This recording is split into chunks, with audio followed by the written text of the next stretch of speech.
a lot of times, especially like in that place in the Midwest, like the bulls literally were the same. The environment was the only thing that was different.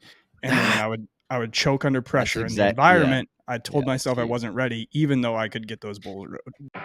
What's up, everyone? Welcome to the Champion Living Podcast, where we believe that consistency, perseverance, and not taking life too seriously are the keys to success. I'm Doug, the founder and owner and head coach of Champion Living Fitness. Each week, I'll be joined by my coaching staff with the vision of providing trustworthy information about fitness, nutrition, and mindset, and how this all applies to being a professional rodeo athlete, as well as people from all walks of life. Are you ready to become a champion? Let's go.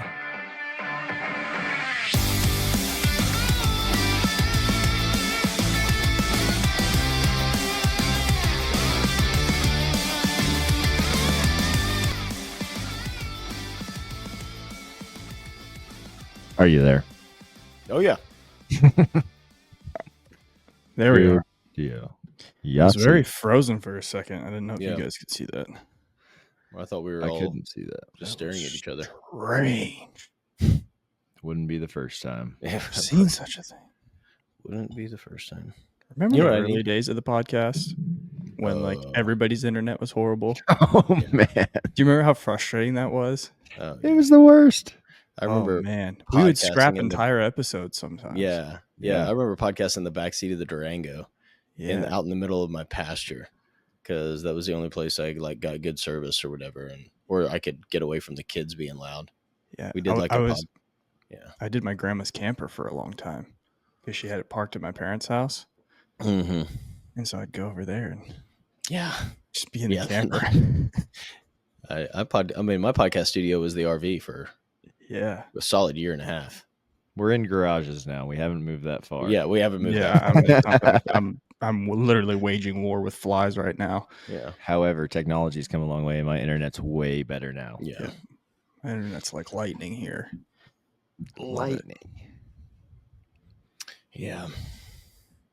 What's new with you dudes? Nothing. I need a brother that rides bareback horses good and that could win the American, and then in 5 years could give me a side-by-side. That's what I need. That's what I really need. You need a side-by-side in 5 years? I technically needed one in 5, well, right now, but yeah. Does your brother still ride broncs? No, my brother sells Hondas, I think, in Johnson City, Tennessee. I haven't talked to him in quite a while. I try to every once in a while and don't hear from him. So anyway, he's just living his best life. What are you singing, Paul? Huh? What were you just singing? Wagon Wheel? Oh, yeah. Johnson City, Tennessee. That's where he's at. You can get a Honda. Yep, I could. I'd rather have a wagon. Yeah. Yeah, right now all I'm focusing on, it's not really that. I've got a father-in-law that's pretty handy. I've got his tractor and his side-by-side in my house right now. Oh, boy. You don't need a brother at all. Yeah, just got a good father-in-law. But anyway, I got to spray weeds today, and I was like, it's fine. I've got a backpack sprayer. It'll be great. And then I started, and I was like, no. It's going to take me a year. What are you spraying? Hours. Like, what are you spraying? Just freaking a grass and weed killer just over my gravel, my driveways and stuff. And then I'm going to spray fence lines. I'm like, this is going to be like 10 miles of walking. By the time I'm all said and done over my 30 acres, I'm going to go get the side-by-side. He's got a 15-gallon sprayer and it hooks up to the battery. So you can just cruise along. Like, that's going to be much handier. So that's way better. Mm-hmm. Yeah. So anyway, that's on the agenda for today. And I had to flip irrigation, and I thought around this time last year you were up here, I think, and you were July. It was like right around July, because I was like my last 2 raw before all those summer rodeos kicked off. It was in like that little break beginning part of July. I came out, we went fishing and floated the river and hung out for a couple of days. It was a good time. Moved irrigation. Yeah, you hated that. Oh man, it's a chore. It's not that I hate it, but it irrigation. When you're like, oh, I got to go move irrigation. I'm like, can't be that hard. Let me tell you, it's freaking. Thing I thought. It's an hour of work. Yeah, like work. Yeah. No, it's work. I did the first line, and I had to go back in and get some water and get some food. I was like, damn, I'm all beat up already. It's only 5:45 a.m. Oh, but here we are. Feel way better, Yeah. Get sprayed by the sprinklers a couple times, wake you right up. Wake you right up. Holy smokes, that stuff is cold, dude. Yeah, I bet. It's really cold, but we're getting to the best time of year in Montana. And I went on the river with Richie yesterday because Oh yeah, how was that? it was awesome. We caught, honestly, it's probably the best day of fishing we've had on the Bitterroot in a long time. Really? Yeah, it was awesome. And we only fished for 2.5 hours, 3 hours, just did a quick. I think I took both of you guys on that stretch of water, but it was from Darby Bridge just down to the next pull out. So we did the half of the float that I did with you guys, and we like pushed through a bunch of sections just because wife, kids, things to do. But we really wanted to fish and get out before he leaves. Well, he's leaving today for summer run, kind of starting to get kicked off. So I won't see him really a whole lot until I don't know, end of September, October. So we're making sure to just get some time in and get outside. But it was awesome. It was an awesome afternoon, and I'm excited for him to get rolling. You guys get to watch any of Darby? Just the highlights. Just a little bit of it. I did turn it on the first day, and then I can't remember what I was doing, but I got sidetracked. Got pulled away. Yeah, I didn't get to watch too much of it. I was just watching the highlights too. But that looked like an awesome rodeo. Like the bareback riding was obviously stacked, but there's also a couple good wrecks that I saw that were kind of violent. Waylon was one of them. Yeah, Waylon's was a little terrifying. I think that was all pink that he got on, and he blew out. So that's just always scary, but especially on something like that, I'm just glad he's all right. Just glad he's okay. But there's some young guys really picking it up. Cade Berry, Mason Stuller, who were a couple other ones. Man, Colt Eck made it back, I think. Dude, yeah. That kid's kind of come out of nowhere this year. I mean, he's rode bareback horses well for a while, but he's been crushing it here lately. So super cool. Yeah, it's cool. It's cool to see these young guys really, man, stepping up. What have you guys been doing with like home life and your training? You've been able to get back to training since we've been back from OPA? Or kind of like, but yeah. Yeah. Today I will be. Yeah. Like that's on the agenda today. That's like priority number one. Get back to the working out. I had one workout the other day on Monday. I was able to get one in. I mean, we came back, I came back from OPA, got in at like 1:30 in the morning, Friday morning. Friday we had a barrel race, so that take up the second half of the day on Friday. Saturday we had a whippoorwill rodeo I judged, so that took up the better half of the day, and I had a guy stay the night. Friday night after a rodeo, he came and stayed at the bunkhouse, and so we worked out. I put him through a workout, and then went and judged the rodeo. And then Sunday we had to teach children's church, and so that was like worked out one time. Yeah, one time. Monday was the first opportunity I'd had since OPA, and then yesterday was chaos, and today is not going to be any better. So. Why is it chaos? Well, it's just between trying to catch up on work and get some things done around here while the weather's good. This time of year, it's like, when's it going to rain again? Oh, tomorrow. It rains 4 inches every other day. So if it's not raining, you better be outside. My grass is 3 feet tall because it's been so wet. Let the horses out. Yeah, that's what I need to do. So anyway, I've got to get you some goats. Try to find some. I had that 8 down in like 2 days. Yeah, don't say that. Thankfully, I don't. I'm texting Lacey right now. You need some goats. 100%. Hey, we heard about your grass problem. We just bought one not too long ago. Another one. We got a baby. We got a little baby goat that. It doesn't stay in the fences. Look, Logan can go pick these up at any point in time. Yeah, it just goes. I've already found goats in Southern Illinois.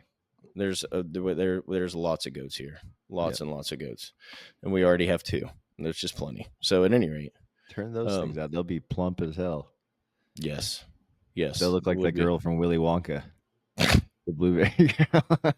That's funny. So anyway, it's just one thing. I mean, today my day started literally out the door at 6:30. And I mean, it won't. Barrel race tonight, setting up a rodeo arena for a rodeo tomorrow, this afternoon, spraying weeds. Do people call you sir when you have the striped vest on at the rodeo? I don't wear a striped vest at the rodeo, so typically not. No, they don't even. Undercover. I just said I don't even get in the arena when I judge. Just sit outside in a lawn chair. I'm just kidding. They got like a little platform for you to stand on. I'm just kidding. No, I don't. I should though. Do you guys remember Bobby Goodspeed? Yes. Yeah. Old Bobby Two Speed. He like went to the like 1956 NFR in the calf roping, and was judging as of 2000 and this would have been 2012 or 13. Was still judging, and he judged a lot of our college rodeos. Mm-hmm. And I remember one college rodeo. I mean, mind you, he's outside the arena during the bull riding, leaned up against the fence, probably 40 feet away from the bucking chutes. And I'm walking by and he's like, psst, psst, psst, calls me over there. He's like, who is this? And so I sat next to him the whole rodeo and just told him, or the whole bull riding, and just told him who the next guy was, you know. And I'm like, there ain't no way he can see nothing out here, you know, this far away. I don't think he could see if he was 10 feet in front of the bucking chutes. I mean, I've got a few Bobby Goodspeed stories, but we don't have to say it here. all the time you got posed or what? No, yeah, well, yeah, a couple times, but. All right, I'll say one. There was one time in the bareback riding at a college rodeo. It was the bareback riding, and he's near the bucking chutes. Horse kicks a dirt clod, knocks his hat off. Second jump out, he turns around, picks up his hat, dusts it off, puts it back on, looks up, and the whistle goes off. Didn't see the entire bareback. How many was he? You just, at that point in time, you just write down whatever the other judge saw. Yeah, exactly right. Look at the other judge. What were you? How many were you? I'm not even gonna lie. One of the first rodeos I judge, where the bareback riding's going on, and pickup man rides up, and his freaking tie down has come unclipped, and it's like flopping around. And so this kid's like in the bucket chute running his hand in, and pickup man, I was like, hey, let me get that for you, you know. And so I am going to snap this thing.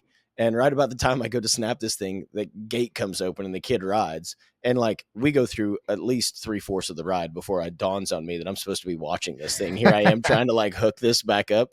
And the photographer got a picture, was directly across the arena, got a picture. In one side, it's this kid riding a bucking horse. And on the other side, you can see the judge with his clipboard bent over with his back turned to the ride, trying to clip this snap down. I'm like, and I did have somebody send it to me. Chad Phipps at Three Rivers College sent it to me. He was like, how many was he on that one? you know, I'm like, well, I just copied whatever the other judge did. Yeah. So, are you the only judge in the arena? Yeah. Say what? Those? Are you the only judge for those? No. There's another guy. It actually works really well. There's the other judge is his name's Joe Sanders, and he's in his 50s, retired from the prison as a prison guard, and he's a freaking behemoth of a man. Was a power lifter for a long time, and so he flags all the timed events and stuff, and it works out pretty well. He's been in the area for forever, so everybody kind of knows him, and we typically. He's like, if anybody has anything to say, you send them to me. And I'm like, okay, all right. And so anyway, it works pretty good. It's a good partnership. He's a great guy. He told Trevor, he's like, I'll come back for 1 year, but I'm only doing it for 1 year. And that was last year or maybe the year before. I can't remember. And then at the end of the year, Trevor's like, well, what do you think? You going to do it again? Asks me. And I said, I like working with Joe. I guess if Joe's going to do it next year, I'll probably judge with Joe. And he's like, all right, well, I'll find out. And so then I told Joe, I said, hey, I told Trevor, if you do it again, I will. And Joe was like, well, dang, we screwed ourselves, because that's the same thing I told Trevor. I said, if you do it again, I will. So if we'd have both been like, no, we could have gotten out. So anyway, it's a good deal. So we've got one of those tomorrow. We'll go set up this afternoon. So that's awesome, dude. Yeah. That is really awesome. And you get to see a bunch of guys ride that one bareback rider, one saddle bronc rider tomorrow. It's the only, not very much at all. They were like, hey, do you know anybody? I'm like, everybody I know is not from here. You know, all these, my clients and stuff, they can't come in for one rodeo. I've got a few coming at the end of the month because there's 2, but just kind of hard when it's a random rodeo on a Thursday, in the middle of the United States. Yeah, away from everything else that's going on right now. Yeah, typically speaking, in the summertime, it's a good spot if you know about them because of all the we're really big in IPRA country, right? And so like Illinois, Indiana, like there's a lot of, you could go to an IPRA rodeo almost every day of the week from the middle of June until the end of August almost, I mean, and probably not leave Missouri, Illinois, Indiana, Ohio, just you're like right 5 around 5 hours max in between rodeos. Yeah. Like, you don't have to travel very far. They're all super close. So like the hope is that, you can pull some guys on a, when you got a rodeo on a Thursday or on a Tuesday, you can pull some guys. But the reality is that, if they're not working towards a standings, most guys they're not going to stop. You know what I'm saying? They'll drive by on their way to something that counts for a standings. And we've co-sanctioned with an association called the NCPRA, and it's more of a Southeast rodeo, and they have a really, really good finals in January, pays a lot of money. And so we're hoping that would help. But anyway, digress. 1 bareback, 1 saddle bronc rider tomorrow. So it's better than none, but less than ideal. No pressure for those guys, which is fun. It's pretty much mark the horse out and collect your check. Yeah, go get paid. Yeah, so that's pretty dang cool. Yeah, that is pretty dang cool. I want to go back to the working out thing because you guys are all busy. Obviously, it sounds like I'm busy. I imagine everyone listening to this is busy this time of year. That being said, those goals are not going to accomplish themselves. You know what I mean? I was talking with my wife last night, and working out has always been a big part of our lives, obviously. And since little man has come, it has definitely for her taken a back seat, right?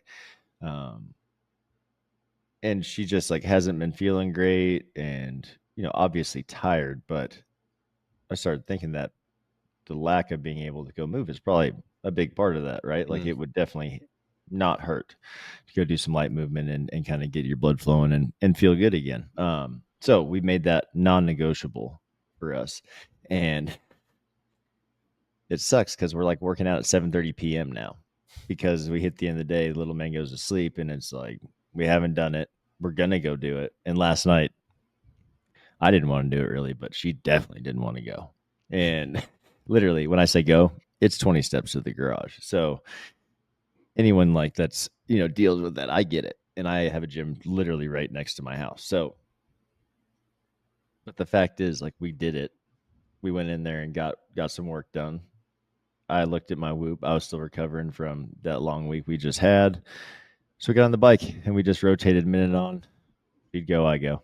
And we just kept tracked our RPMs. And after the third round where we kind of found where we were steady on RPMs, we just stayed there. And I started increasing my pace towards the end. But like that just shows there too, like I got moving. I felt better. I even kind of pushed it towards the end a little bit. It's on the air bike. We're not doing anything crazy, right, to stress the body out, but still got some work in. It was like 20 minutes in zone 2, which is perfect for what we're trying to do and what she's wanting to do. So just there is no substitute for getting the work done. And it's just so many people, man. They'll work for a week, they'll work for a day, and they're like, nothing happened. But you just gotta get the shit done, and you'll be so surprised in 6 months if you can stay consistent on that, what will happen. And I was thinking about all that because we just came back from OPA and we were talking about a lot of mindset stuff, a lot of goal setting stuff with those guys. And Logan, you mentioned IPRA, and that brought me back to something we were talking about with some of those kids there, or not kids, they're young men. But what do you think the trajectory should be for an athlete that's 18?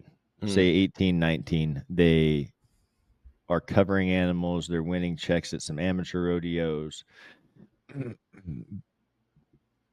they potentially are ready to get their permit in the PRCA or PBR, and do you think they should have to go win an amateur finals, win a bigger amateur finals, then go to pro rodeo? What this is an interesting conversation because we had this with one of our athletes, right? Mm-hmm. And I loved the forethought of it, right? And his forethought was, I need to learn how to win.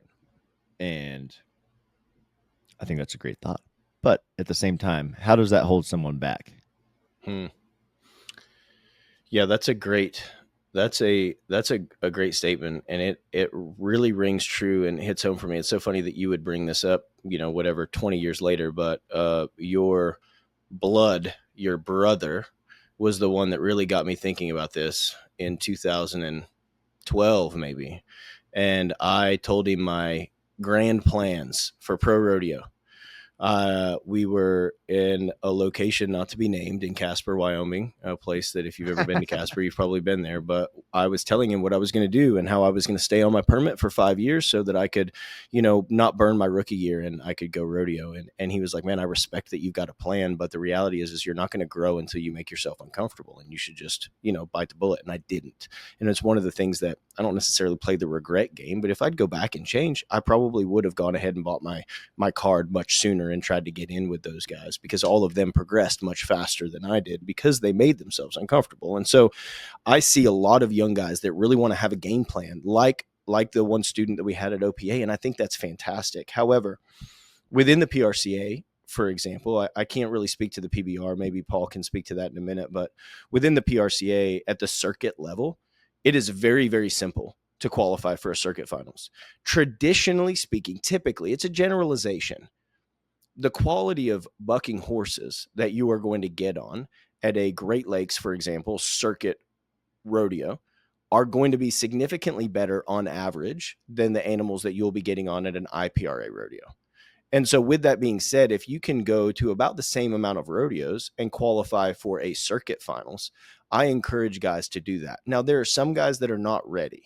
If you're learning how to get horses rode and you can get them covered, but you're not moving your feet, then I highly recommend go to a bunch of IPRA rodeos, never drive more than 5 hours between rodeos. You can get on 40 horses this summer, and you're probably going to win a little money along the way, because some of them, guess what, have one bareback riding entry like we see here. You'll win some money and you'll get better. But if they can move their feet in any way, shape, or form, and they're consistently staying on bareback horses, I usually recommend don't do that. I had this conversation with a client from Indiana. Well, next year I'll buy my rookie card in the IPRA and I'm going to qualify for the IFR. This kid's dragging it out of these freaking buckers he's getting on now and setting his feet. And I was like, I respect that you got a plan. Dumb. You're going to waste a year that you could have qualified for a circuit finals. You're ready to go circuit rodeo. You need to, because that becomes the limiting factor in their mind. Well, I don't know if I'm ready. Well, they'll never be ready.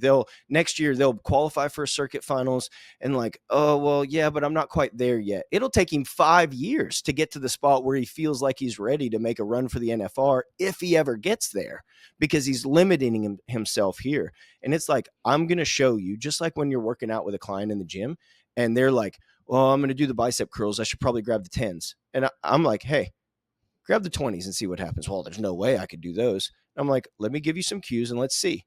And they are able to do much more than they thought they could with correct coaching and with correct form. Just like working out, bareback riding or rodeo is the same way. With correct coaching and correct guidance, they can go much farther than they think that they can. And it opens up that next level for them. So I would say, to answer your question directly, when it comes to the PRCA, which is all I feel qualified to speak on, I say it very, very wildly depends on where the athlete is at their riding.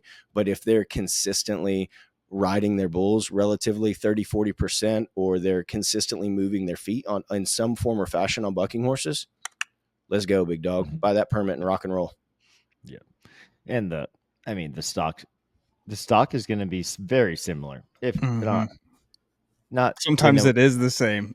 Yeah, that's exactly right. So like, how many times you've been to amateur rodeos, you show up and they're bucking a bull that was literally at the PBR last week. Dude, I have two instances that I can think of. There's probably more than that, but like I've played both sides of that coin. So like really early on, I'm talking like when I was a teenager, 14, 15, 16, I tried to progress too quickly. And so like I kept hitting these walls where it was like, I'm not ready. I'm not ready. I'm not ready. Well, then like on the flip side of that, when I finally was ready, I had only told myself for the last, 7 years that I'm not ready, not ready, not ready. And I started dragging my feet on like actually pursuing the goals that I wanted to. I always wanted to end up in the PBR. Like that was like the thing that I dreamed of ever since I was a kid. And then, you get distracted, you go to amateur bull ridings, amateur rodeos, IPRAs. I got introduced to the PRCA, which I did enjoy, but then I messed that all up with like the circuit system and everything just because I didn't understand what was going on. And so like I kept hitting these these walls early on. And then when I was ready, I didn't pursue it to the level that I should have. Like I would dabble a little bit. Like I'd go to a couple PBRs and, have, 2 bad showings and be like, I'm just not ready. And like we were talking about last week, like 4 bulls at a PBRs, that's not a big enough sample size to tell you if you're ready or not. That's exactly right. Like, and so like what ended up like during that time when I'm telling myself I'm not ready, after the 1 PBR, the bull that they won it on, I ended up riding him like 3 weeks later. Instead of winning 10 grand on him though at the PBR, I won $800 on him. Yeah, because they brought him to an amateur rodeo. Mm-hmm. I went to an IPRA in the middle of nowhere. It was in that summer run in Indiana. I go to IPRA. KBRC has the bulls. They just brought the truck from the PBR straight to this IPRA. It's 500 added. The bull that JB had won 35,000 on the week before, I won $700 on him. And so the a lot of times, especially like in that place in the Midwest, like the bulls literally were the same. The environment was the only thing that was different. And then when I would choke under pressure in the environment, I told myself I wasn't ready, even though I could get those bulls rode. Skill. I was just thinking, and I'm just like thinking through, like skill level varies based on the circle you're in, based on the environment that you're in. You know what I'm saying? You obviously have the skill to ride bulls well, but if you put yourself in an environment at which you're uncomfortable and you're not confident, I guess is the most important thing. You're not confident, then your skill is going to fall short. Whereas if you take that same amount of skill, you didn't learn how to ride bulls better in 3 weeks, but if you take that same amount of skill and you apply it in an environment in which you're confident in, and all of a sudden that skill is more than enough to accomplish the task. So it's crazy. It just it reinforces when I tell people the most important thing is your confidence. Last night we had a workshop on in-season training, and I went through all the details of caffeine supplementation and a lot of these like fad recovery tools and things. But I prefaced it all with, I can give you the facts, but the reality is, if it gives you confidence, please continue to use it. It's my job to communicate what research says, but the most important thing for you guys is that you're confident.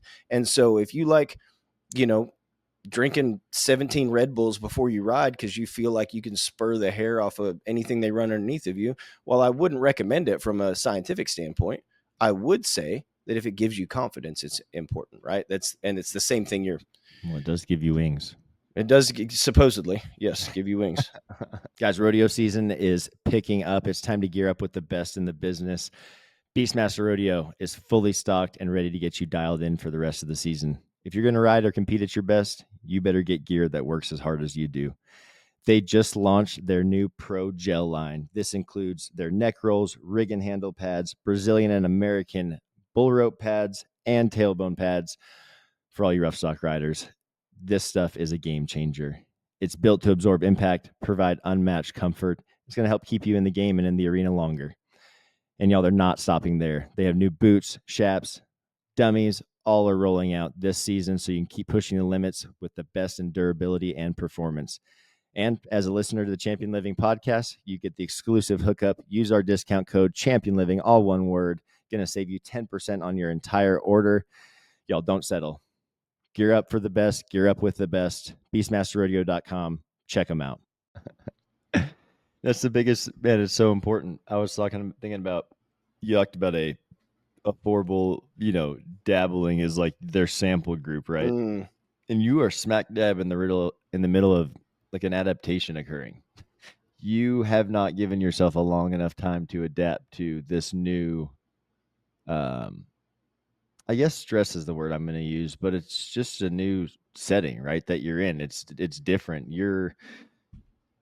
Especially you've never been to PBRs or a PRCA rodeo before, and you're just in your first 5 or 10 rodeos. You have to get used to that, like being in that loud music, and there's a little bit of pressure when you're getting on because people are kind of hurrying you, and there's it's just different, right? And kind of going back to what Richie was talking to you about 13 years ago, when you're ready, you got to just go get your feet wet. And sometimes it's going to be a little rough at first, but you will get that plane back off the ground. Yeah. You know what I mean? Even if you don't think you're ready, but somebody close to you says, "Hey, you're ready," that knows what they're doing and talking about. Absolutely. Yeah. Go do it. Because at the bottom line, like Paul just said, it makes my stomach hurt hearing that you won 800 and they win 35,000. Well, it's just like, it's like wild to think about that. But that's the truth of the matter, is like, you go to amateur rodeo, especially if you're a bull rider, you're getting on bucking bulls, and it's going to be the same, if not even sometimes a little easier at pro rodeos. It's a tale as old as time. How Yeah. many talented 19-year-olds are like, I'm going to learn how to win? They learn how to win so good that they don't know how to lose.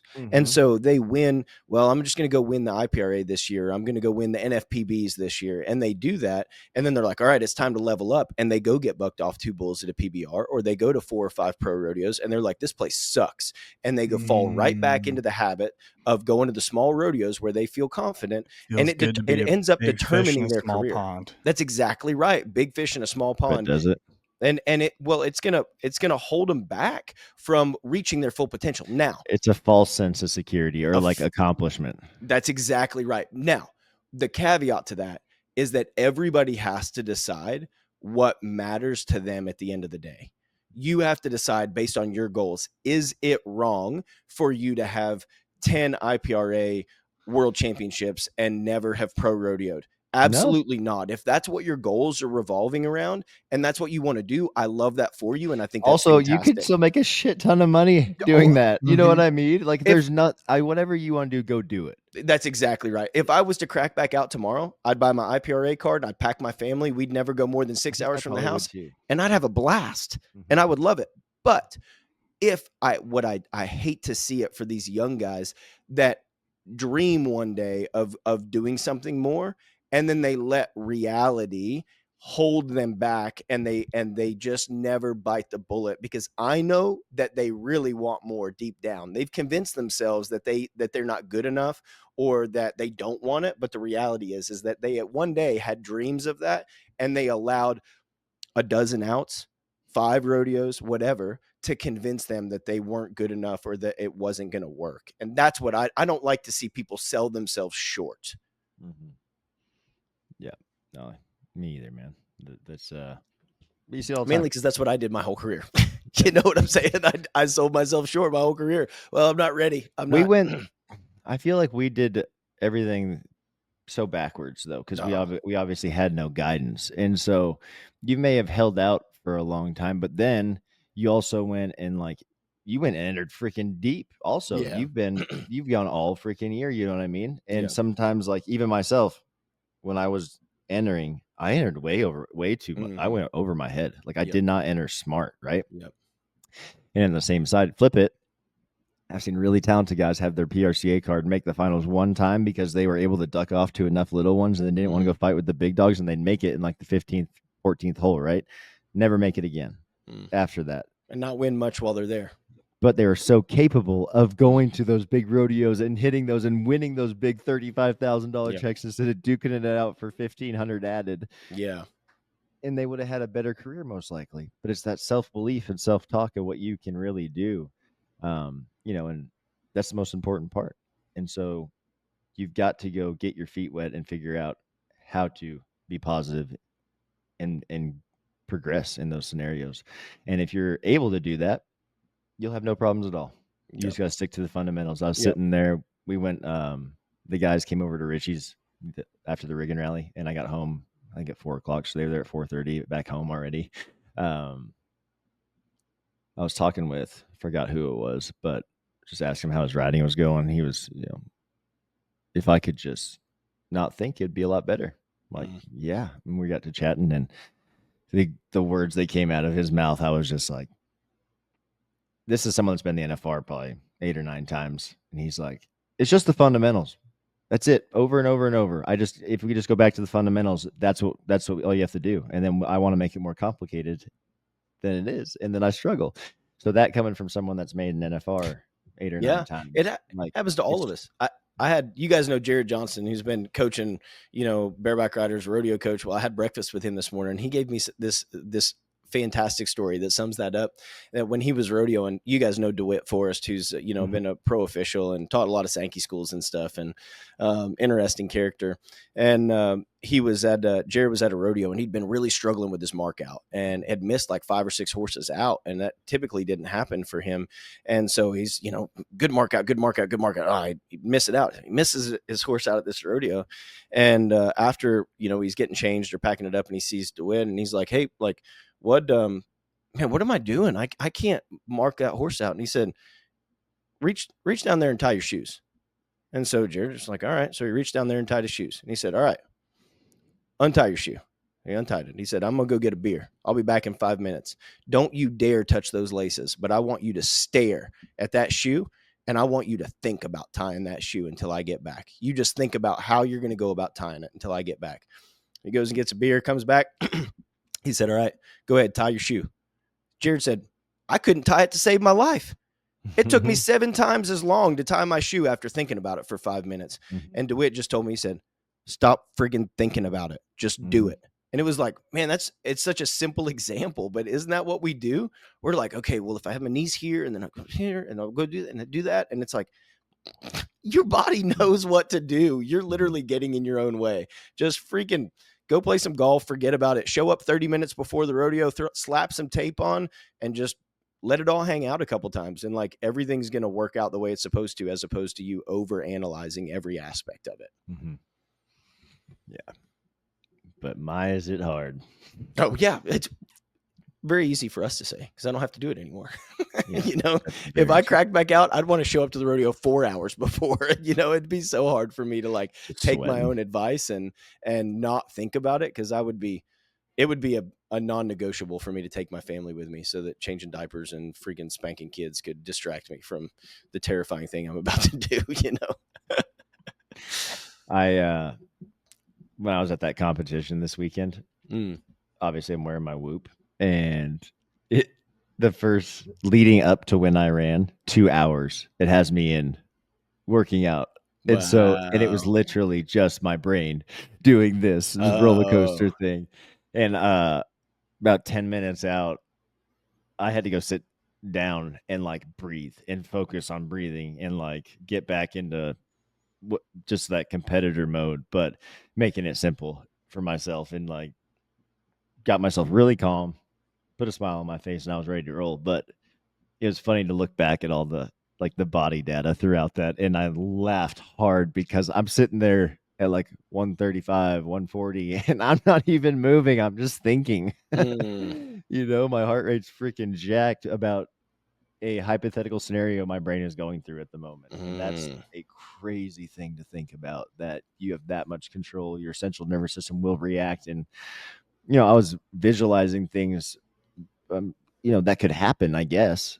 And then it's all through the power of just like my mental state right then and there. And so imagine I go back to my bareback riding, and especially those younger years where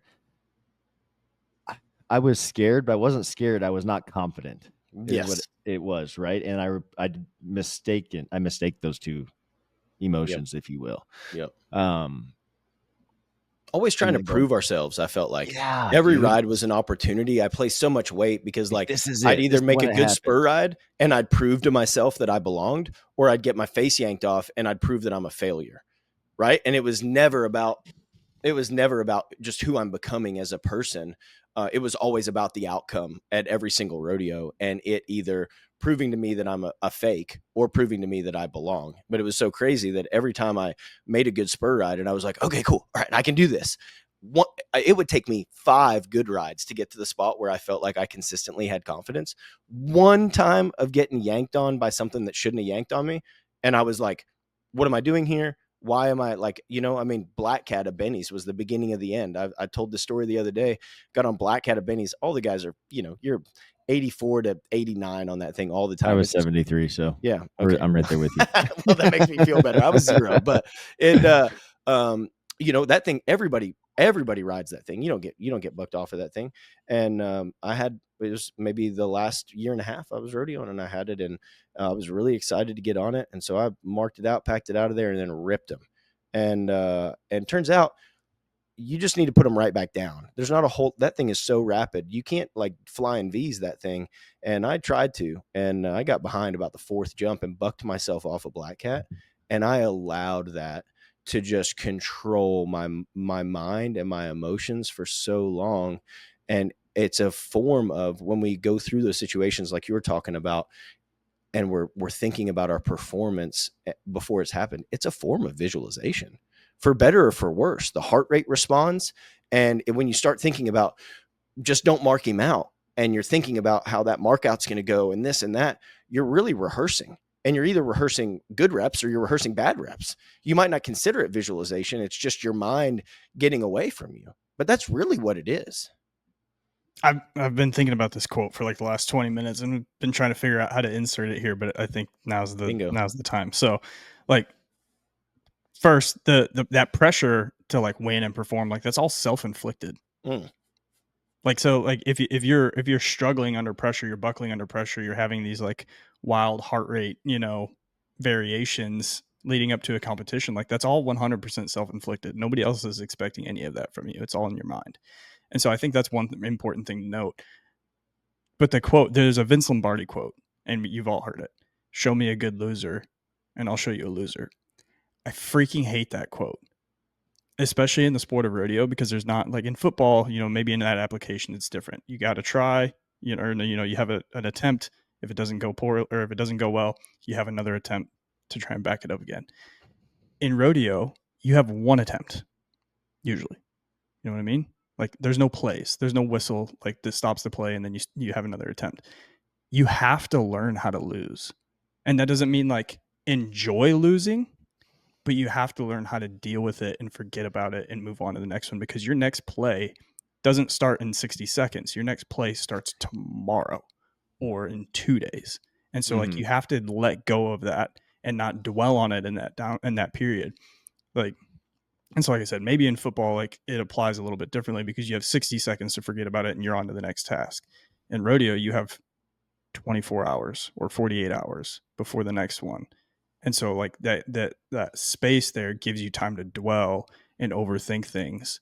And so like you can't just, like I said, it's not enjoying winning. Like I'm not saying you have to enjoy it, but you do have to learn how to deal with it. Or I'm sorry, losing. You don't. Well, you look at examples. I think that you have to find a line.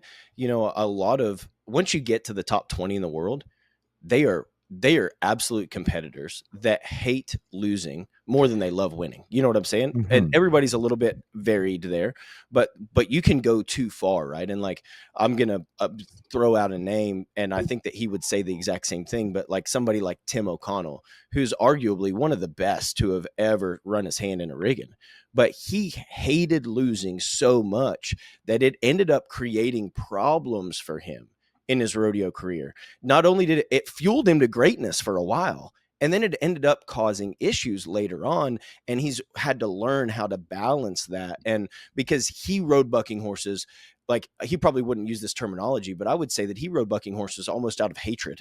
You know what I'm saying? It was like when he made a mistake, it was like, you're such an idiot. You're never going to make that mistake again. You know what I'm saying? And it was like, it was so aggressive and so violent every time. And it fueled him to greatness quickly. But over enough time, it ended up creating issues for him. And so learning how to have that, like that, not very many people can perform out of pure competitive nature like that. That short memory is such an important thing. I've been watching, you guys recommended it years ago, and I finally took your advice, Paul, but Ted Lasso. I'm glad you brought that up because I was just thinking about it too. Yeah, the whole goldfish, you know, like you got, I mean, goldfish has the shortest memory of any animal, you know, be a goldfish. And it's like such a dumb thing, but it's so true. Be a goldfish. You got to forget. Yeah, you got to forget. There's another quote that he said on there last night, and we talked about this a little bit at OPA last week. But he said, like, he's I don't know how far you are into it, but it's when he's throwing darts. He says, like, you know, somebody told me, like, be curious, not judgmental. And so like curiosity comes from like a place of, you know, if we think about like if they're opposites, which I would think they are, like if you're not curious, like judgmental would be the opposite. Yes. And so like judgmental comes from, it's rooted in like fear of failure, fear of, you know, whatever else. Like when we're afraid of something, we're going to project judgment. When we have the opposite of fear, so curious and judgment, opposites, fear and love also being opposites. When you do something for the love of it, you're going to become curious, and you're going to wonder what can be better or what you can change or whatever. But it's all from a place of like, of not being scared to lose. It's from a place of, I love to do what I'm doing. Not a fear of that fear of not living up to the expectations that you think other people have for you. And that's when you become judgmental. And one of the things that, you know, Tyler and I have been doing these training camps, we do yoga, and David, the yoga instructor, says a lot of like really impactful things. But one of the things that he has brought up is this idea of observation, kind of like curiosity. Don't judge how you feel. We immediately slap a label on discomfort as good or bad. And he said, don't judge, just observe. And it's like, oh, I judged every single one of my rides as a good ride or a bad ride. I didn't observe it as a data point. And okay, it didn't go the way that I wanted it to. And I want to label this as bad, but it's not bad. It's just a data point that I know now what I need to work on. And if I would have attacked it from that mindset, it would have drastically changed the way that I felt about my performance, because every time I perform now was just an opportunity to collect more data. You know what I'm saying? Just an opportunity to get another data point and learn from it and not judge it as either good or bad. Just be curious, because I love the sport and I want to get better at it. Observation. Still not getting off well. That's what your observation would be. Yeah, that's exactly right. Still haven't made the pickup, man. Yeah. I'm really got to make this guy. Yeah, Doug's just always judging my get-offs. It was a bad get-off. Listen, don't judge. Just observe. He could be 90 and I'd be like, why did you do that? Yeah, like, what do you mean? I can remember, dude, you got ass canned right at the whistle. Stop doing that. I'd been working for about a year by the time I went to Calgary. And so like every day after, which Calgary was like, you scare me. It was the like culmination of my life's work of riding bareback horses, because every day I got off a different way and none of them were good. Like backdoored one day, whooped down another day, horse fell another day. It was like all the bad get-offs I'd had in my life. Like I just demonstrated each one of them like over 4 consecutive days. And every single day before I could even get back to my phone, I'd have a text from Doug. He's like, stop.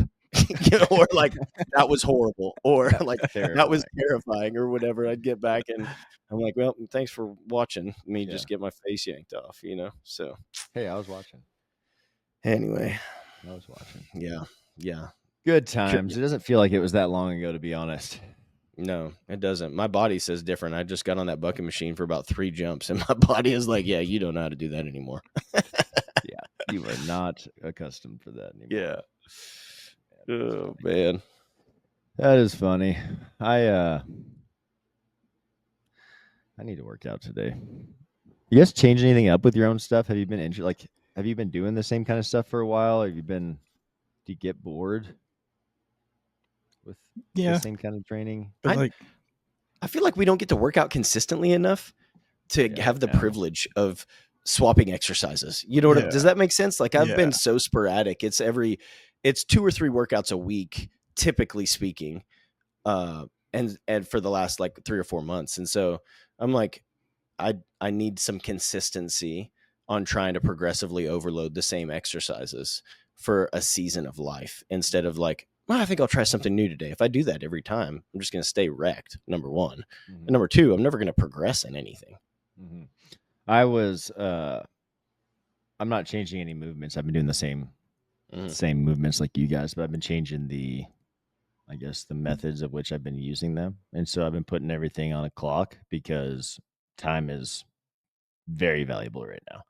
So everything, even my lifts, every 2 minutes I'm hitting, 8 reps of something, whatever. I'll do four lifts. Usually they're, what's the word I'm looking for? They're like upper lower splits. So it's going to be like a vertical press, vertical pull, squat, bilateral, unilateral. And then there'll be some kind of, for quality reps or something like that, 3 or 4 sets of it, kind of a pump finisher of some kind. So I've been in 2 days like that. And then I've been doing the next 2 days are more like full body, but I want to build my aerobic a little bit, my endurance a little bit, my stamina. And I really want to play with my HRV and see if I can get that to increase through that kind of training, right? And that's something that I haven't done in a long time. And so I'm doing 2 days of, one day is 30 seconds on, 30 seconds off, like a Tabata type thing. And then the next day I have 45 seconds on, 15 seconds off. The only difference is on that 30 on, 30 off, I'm doing weighted movements. And on the 45 on, 15 off days, I'm doing body weight movements. The splits are still the same, but I'm just flipping them throughout the week, right? So I'm gonna play with that and see how that feels. But I kind of want to, I don't know, this damn competition's got me all fired up. So I want to start doing some of that stuff again and just see where I can get my fitness back to while being this busy and being in this stage of life. I did do some new movements the other day. I say that, but like I've been on the same program since, I don't know, it's probably been February, maybe end of February, beginning of March.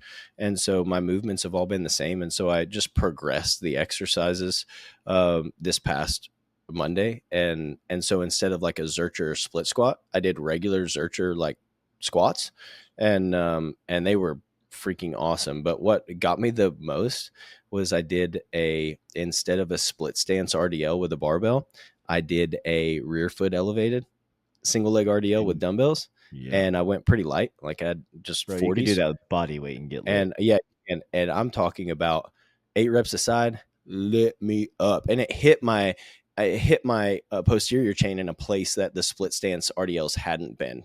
I noticed that my soreness was really at the top of my hamstring and right up in there, and I was like, "Ooh, that's spicy." I haven't been getting that. So anyway, it was those were the only 2 new movements. I kept kind of everything the same so that I wouldn't just be trashed, but it was really fun to kind of throw some new stuff in.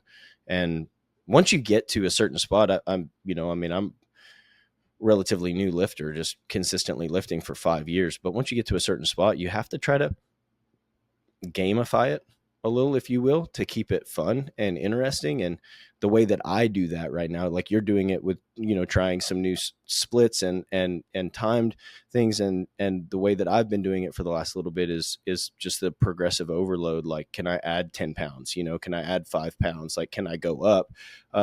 And so it gets pretty fun to just see progress. I think that's what we're all about.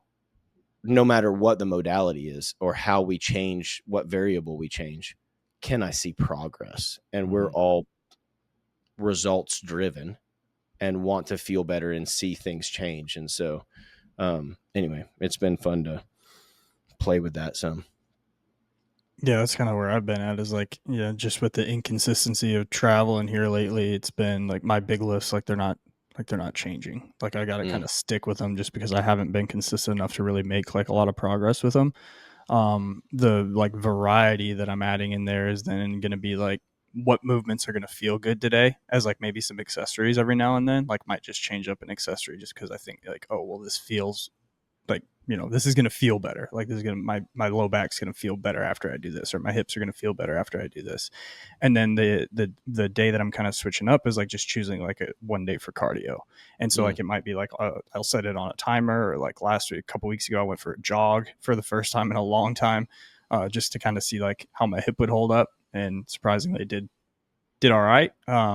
So like, yeah, that's kind of, I'm trying to chase like a little bit of that runner's high, however I can get it, whether it's through a timed like Metcon or through a like going for a jog, because that I notice like when I do that, I stay engaged for several days. Whereas if like I hit, bench press really hard, one day and I'm sore the next day, it's going to be way easier to skip, just because my body's wrecked. But if I can add in, some like cardio or conditioning that kind of gives that endorphin release, I'm going to stay hooked and stay engaged for several days after that. Yeah.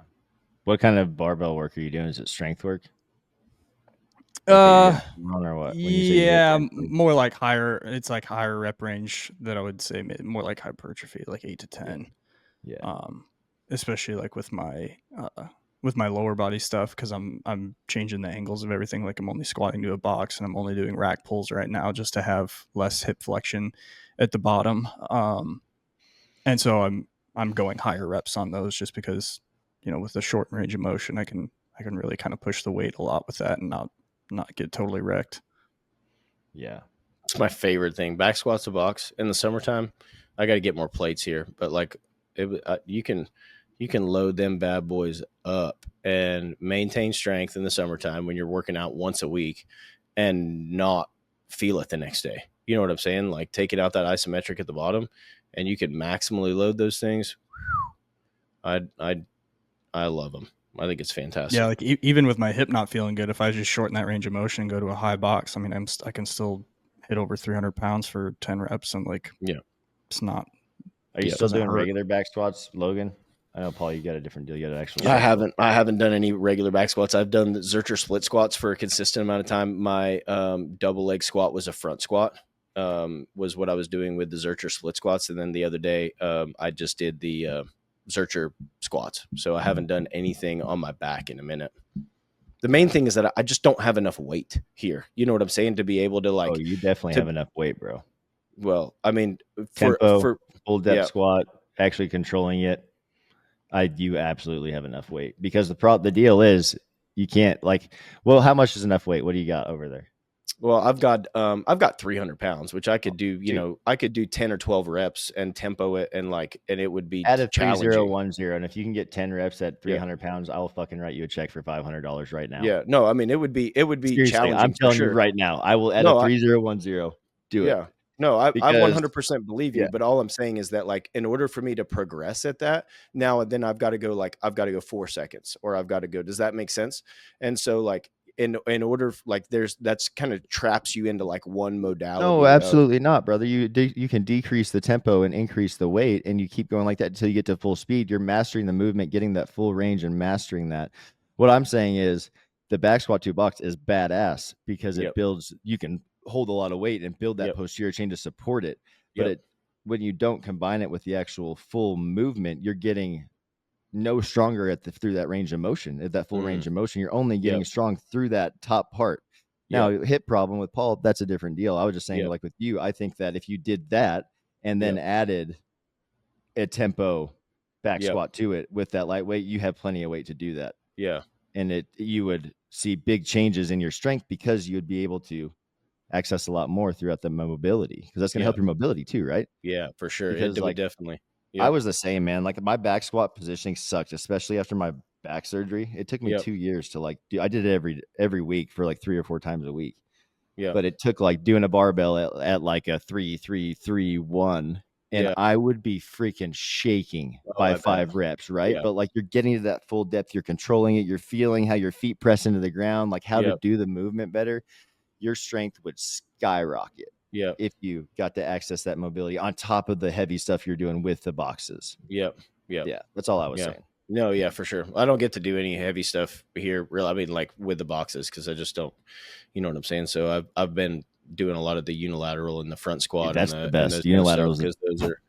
You can do unilateral forever and go back to bilateral, and you will be stronger. Yeah, for sure. That's what I've noticed after just doing like those Zercher split squats and lunges and stuff. Like, man, just hammering out, getting super strong with one leg, and then you come back to 2, and it's like, freaking feels fantastic. Those imbalances are gone all of a sudden. Yep. Like you're balanced on both legs are strong. And like when I go to unilateral work the first 2 weeks, I'm like, holy crap, this one leg is like way weaker than the other. Yeah. And I can feel a big difference. And then you get back to that bilateral and you squat and you can feel the pressure through both legs, the power through them. And you're like, oh, this is different, like different game. Yeah, for sure. Oh, that's cool, man. I think changing up stimulus is great, but doing the mastering what you were talking about, Logan, like been doing the same things because you haven't been consistent enough to progress on. And there's something to be said for that, right? It's like kind of like the squeezing of the toothpaste. I think that Paul used that analogy a long time ago. Like, you got a certain amount of toothpaste in there.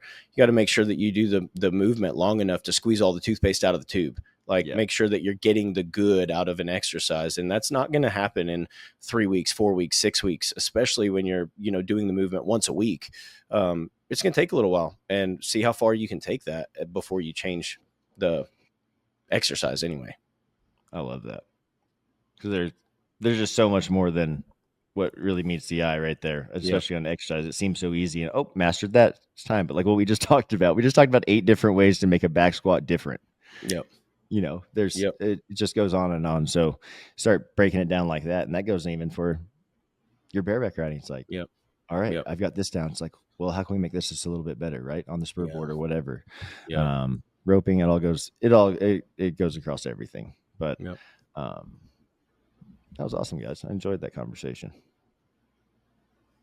Some good stuff in there. You guys got anything to wrap it up? I don't think so. Summer's here. By the time this airs, the boys are going. Yeah, this will air the week of like June 15th or something like that. So yeah, weird. They were talking about entering Cheyenne yesterday. Mm-hmm. What?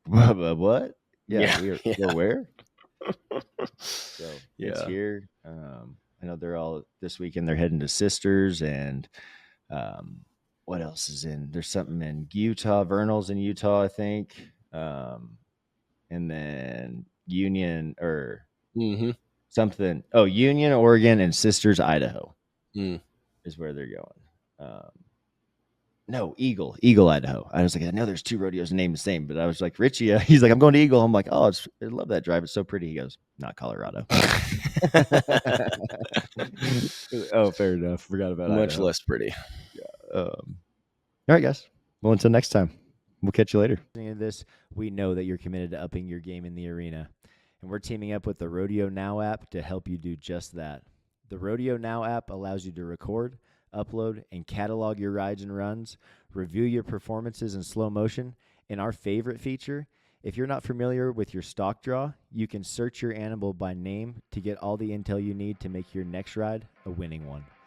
Join the rodeo revolution today and download the Rodeo Now app for free. It's available in the Apple App Store and Google Play Store. If you want to learn more about our coaches and program options, make sure to swing over to our website at www.championlivingfitness.com. You can fill out the Become an Athlete form to set up your free consultation and have all your questions answered by a coach.